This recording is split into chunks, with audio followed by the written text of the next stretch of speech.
हिंदी में यूपीएससी की तैयारी से संबंधित प्रोग्राम्स को देखने के लिए सब्सक्राइब करें स्टडी IQ IAS हिंदी। यदि यूपीएससी आपसे क्वेश्चन करता है कि बताइए थार के मरुस्थल का बेसिकली भारतीय उपमहाद्वीप के पश्चिमी भाग में मौजूद थार के मरुस्थल के साथ क्या रिलेशन है, तो ये क्वेश्चन आपको थोड़ा सा भ्रमित कर सकता है। परंतु यदि आपने कॉन्सेप्चुअल स्टडी की है, ज्योग्राफी का आपको इन डेप्थ नॉलेज है, तो ये क्वेश्चन काफी इजी है। जैसा कि आपको क्वेश्चन से समझ में आ रहा होगा कि यहां पर इस क्वेश्चन में पृथ्वी के भूगर्भिक इतिहास अर्थात कहीं ना कहीं पृथ्वी के योगों के बारे में जानकारी प्रदान की गई है और साथ में कहीं ना कहीं इसमें प्लेट टेक्टोनिक का टच भी आपको देखने के लिए मिलेगा। अब ये किस प्रकार है और इसका आंसर किस प्रकार देना है और ये आंसर कितने पार्ट्स में डिवाइड होगा, इस पर आज हम एनालिसिस करने वाले हैं। मेरा नाम है अभिषेक कुमार और आपका बहुत बहुत स्वागत है स्टडी IQ के हिंदी यूट्यूब प्लेटफॉर्म पर।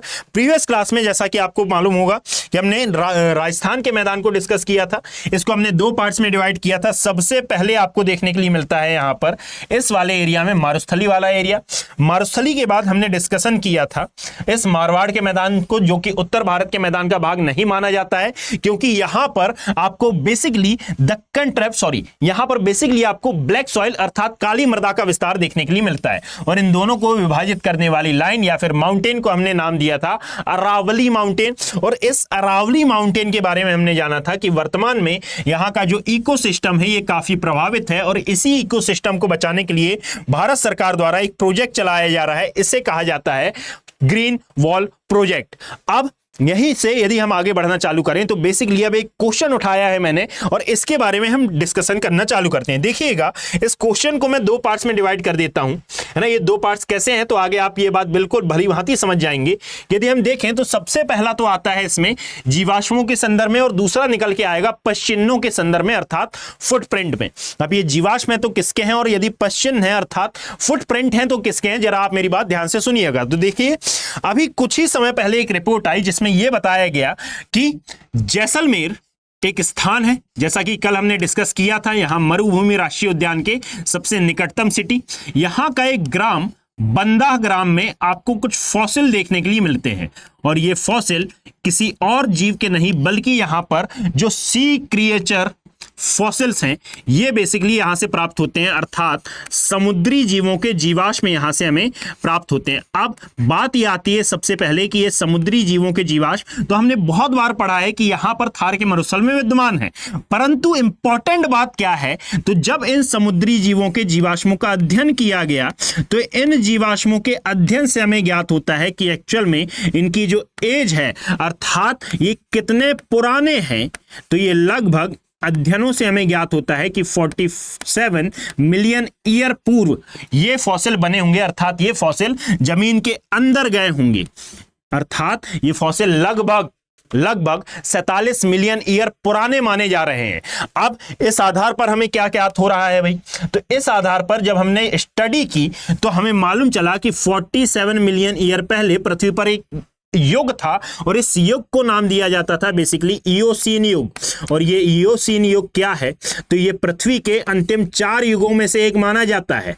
और पृथ्वी के अंतिम 4 युगों की यदि मैं बात करता हूं तो यहां पर मैं उनके नाम लिखता हूं, एक बार आप उनको नोट कर लीजिएगा, है ना। जैसे पृथ्वी, अब ये युग क्या है तो जिनको नहीं पता है मैं उनके लिए बता देता हूं कि पृथ्वी की आयु को हमने 16 युगों में डिफाइन कर रखा है, 16 युगों में हमने विभाजित किया है, जिसमें से 5 महा और यहीं पर 5 महाकल्प, 5 कल्प और साथ में ये 16 युग आते हैं उन्हीं 5 कल्पों के अंदर। यदि आपको इस पर डिटेल वीडियो चाहिए हो तो आप कमेंट करिएगा, मैं इस पर डिटेल वीडियो भी बनाऊंगा।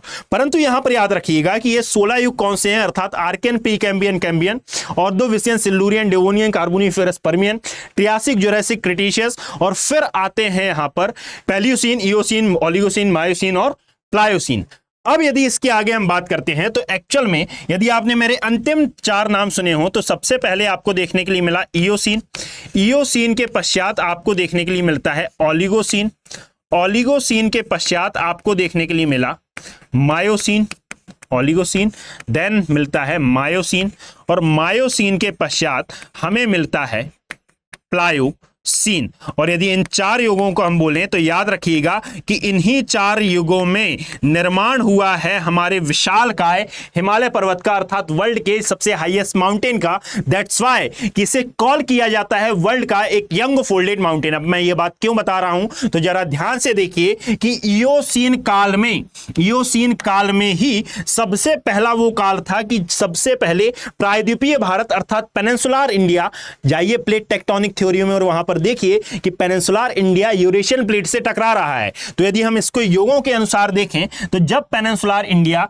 इस यूरेशियन प्लेट से टकराया तो वो पहला युग माना जाएगा इयोसीन काल। और इसी काल में इस बीच वाले भाग में, अर्थात इस बीच वाले भाग में जहां पर समुद्र विद्यमान था, यह धीरे धीरे गायब होना प्रारंभ हुआ। और जैसे जैसे ये गायब हुआ तो यहां पर मौजूद समुद्री जीवों की डेथ होने लगी और वो दबने लगी धरातल के अंदर। और फिर समयानुसार इनके जीवाश्मों का निर्माण हुआ और जैसे जैसे इनके फॉसिल्स का निर्माण हुआ वैसे वैसे ये पुराने होते गए। और समयानुसार आज हमें ये फॉसिल्स प्राप्त हो रहे हैं, अर्थात उनकी एज हम निकाल रहे हैं 47 मिलियन ईयर। अर्थात इन फॉसिल्स के हिसाब से एक तो हम ये बात डिफाइन कर सकते हैं कि सर इस भाग में यदि समुद्र विद्यमान था तो वो कितने साल पहले, कितने वर्ष पहले विद्यमान था, और उतने वर्ष पहले पृथ्वी पर इस युग में कौन कौन सी घटनाएं घटित हुई होंगी जिसके द्वारा ये समुद्री जीव और साथ में इनके समकालीन अन्य जीव जंतु कौन कौन से रहे होंगे,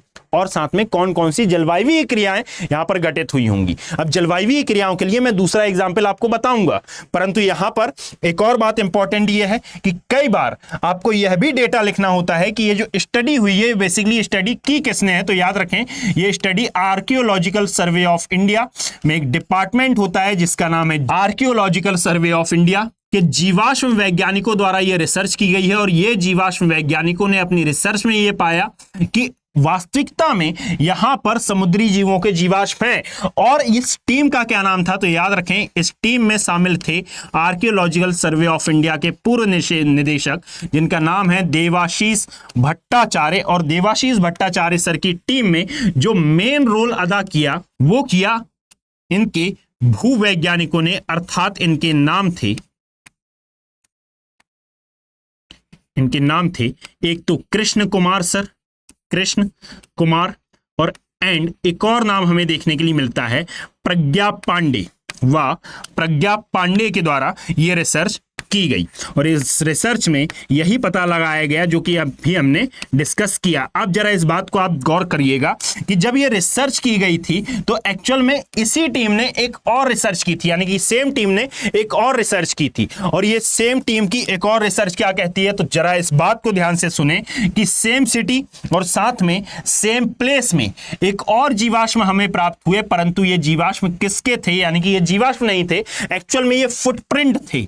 फुटप्रिंट या फिर मैं बोलूं तो ये पदचिन्ह थे। और ये किसके पदचिन्ह थे बेसिकली तो यहां पर हमें डायनासोर के फुटप्रिंट प्राप्त होते हैं। और ये फुटप्रिंट लगभग 3 डायनासोर के फुटप्रिंट आपको इस एरिया से प्राप्त होते हैं। अब यहां पर इंपॉर्टेंट बात यह है बच्चों कि यहां पर ये जो फुटप्रिंट मिले इनका जब एरा निकाला गया, अर्थात जब इनका टाइम पीरियड निकाला गया तो फिर ये निकल के आया लगभग मेसोजोइक एरा। और ये मेसोजोइक एरा अर्थात इससे क्या पता चलता है भाई, क्योंकि एक डाउट मन में आ जाता है कि मेसोजोइक एरा के अंतर्गत हमने 3 युगों को शामिल किया है। और ये 3 युग कौन से आते हैं बेसिकली तो एक आता है ट्रियासिक, एक आता है ट्रियासिक के बाद आपको देखने के लिए मिलता है जुरैसिक और साथ में क्रिटेशियस। और यदि इन तीनों ही कालों में हम देखें तो सबसे पहले हमें मालूम चलता है कि ट्रियासिक काल में फर्स्ट डायनासोर बना और जुरैसिक काल को डायनासोर का ही काल माना जाता है। और क्रिटेशियस काल में मास एक्सटेंशन के द्वारा फिर इन डायनासोर की विलुप्ति हो गई, अर्थात डायनासोर्स का विनाश हो गया। इंपॉर्टेंट बात यह है बच्चों कि एक्चुअल में जब यहां से हमें डायनासोर के फॉसिल प्राप्त हो रहे हैं तो कहीं ना कहीं यह बात इस बात का भी संकेत है कि भारतीय उपमहाद्वीप के इस वाले भाग में भी कहीं ना कहीं ये डायनासोर अकर किया करते थे। यानी कि अभी तक हमें केवल और केवल इतनी जानकारी थी कि डायनासोर का निवास स्थान आपको उष्णकटिबंधीय क्षेत्रों में मिलता है, परंतु सबसे पहले ये मिला था जूरा पर्वत के आसपास।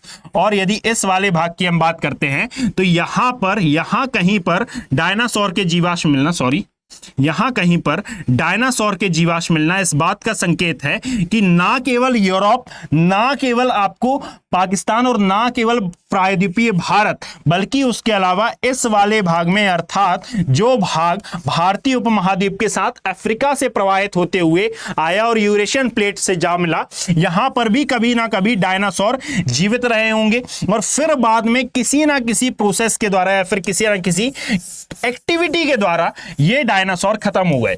इसका भी अध्ययन सेम टीम ने किया था, परंतु यहां पर इंपॉर्टेंट बात यह आती है कि ये सीधा सीधा एक बात का उदाहरण है कि आज जहां पर हमको राजस्थान का जैसलमेर और बीकानेर वाला पार्ट दिखाई देता है, अर्थात वेस्टर्न मार्जिन भारतीय उपमहाद्वीप की, इंडियन सब कॉन्टिनेंट की, वहां पर कभी ना कभी डायनासोर विद्यमान थे और उसी भाग में कभी ना कभी एक सागरीय क्षेत्र विद्यमान था। और इस पूरे अध्ययन के द्वारा हमें ज्ञात होता है पृथ्वी का भूगर्भिक इतिहास की एक समय की जानकारी हमें दे रहा है कि सर XYZ समय पर कौन कौन सी क्रियाविधि हुई जिसके द्वारा ये समुद्री जीव वहां से खत्म हो गया या फिर समुद्री भूभाग वहां से खत्म हो गया या फिर उसका विलय हो गया, किस प्रकार वह खत्म हो गया और किस प्रकार वहां पर एक डेजर्टिफाइड एरिया का विस्तार हो गया। चलिए इस बात को भी 2 मिनट में जानते हैं कि किस प्रकार यहां पर आपको एक डेजर्टिफाइड एरिया का विस्तार देखने के लिए मिला। अब देखिए, क्योंकि यह बात शायद आगे डिस्कस ना हो पाए, तो यहां पर यदि हम बात करते हैं तो यह है हमारा भारत, और भारत में यदि हम मानसून की बात करें तो मानसून एक्चुअल में उत्तर पूर्व दिशा से आता है, और जब भारत में मानसून एक्चुअल में दक्षिण पश्चिम दिशा से आता है, और दक्षिण पश्चिम दिशा से जब ये मानसून भारतीय उपमहाद्वीप में प्रवेश करता है तो सबसे पहले ये टकराता है किससे? इस पश्चिमी घाट पर्वत से, परंतु इसकी दिशा होती है एक्चुअल में south west to north east. और यहां पर यदि हम अरावली माउंटेन की दिशा देखें तो इसकी भी दिशा आपको south west to north east देखने के लिए मिलेगी। अब चूंकि ये अरावली माउंटेन के समांतर हो जाता है, दैट्स व्हाई कि आप यहां पर पाएंगे कि यहां पर उतनी अधिक वर्षा नहीं देखने के लिए मिलती, और ये मेन कारण आता है। इसके अलावा और भी कई कारण हैं, परंतु ये मेन कारणों में से एक आता है कि यहां पर आपको डेजर्टिफाइड एरिया देखने के लिए मिलता है। तो डेजर्टिफाइड एरिया होने के बावजूद यहां पर सी क्रिएचर फॉसिल्स मिलना या फिर समुद्री जीवों के जीवाश्म मिलना, और साथ में यहीं पर आपको डायनासोर के जीवाश्म मिलना एक प्रकार से क्वेश्चन मार्क लगाता है। परंतु यूपीएससी पॉइंट ऑफ व्यू से, UPSC mains point of view से यदि डिस्कस किया जाए तो ये काफी महत्वपूर्ण टॉपिक बनता है बच्चों। अब इसको आप एक मैनर में अपने पूरी कॉपी में लिखिएगा और यह भी जानने का प्रयास करिएगा कि इस पर आंसर राइटिंग कैसे की जा सकती है। और यदि आपसे नहीं हो पाता है तो आप मुझे, यदि आप प्रयास करते हैं और आप सफल नहीं हो पाते हैं तो आप मेरे टेलीग्राम चैनल पर जोड़ सकते हैं, जिसका लिंक तो यहां पर नहीं होगा, परंतु यहां पर मैं नाम बता देता हूं। आप वहां पर जाकर सर्च करिएगा ज्योग्राफी, मेरे टेलीग्राम चैनल का लिंक है ज्योग्राफी अभिषेक बोहरे। यहां पर ये पीडीएफ आपको प्रोवाइड करा दी जाएगी, और साथ में यदि आपको कोई क्वेरी होती है तो आप वहां पर मुझसे जुड़कर क्वेश्चन कर सकते हैं। यह है मेरी टेलीग्राम आईडी, एक बार जाएं और मेरे से कनेक्ट हो, और वहां पर आप मुझसे क्वेश्चन आंसर भी कर सकते हैं, बातचीत कर सकते हैं, जिससे आपको अपनी यूपीएससी की प्रिपरेशन में काफी मदद मिल सकती है। क्लियर? तो चलिए, यदि आपको वीडियो पसंद आया हो तो इस वीडियो को लाइक करें, शेयर करें, कमेंट करें। आपका लाइक, आपका शेयर, आपका कमेंट हमें मोटिवेट करेगा ऐसे ही अन्य वीडियोस को बनाने के लिए। Thank you. हिंदी में यूपीएससी की तैयारी से संबंधित प्रोग्राम्स को देखने के लिए सब्सक्राइब करें स्टडी IQ IAS हिंदी।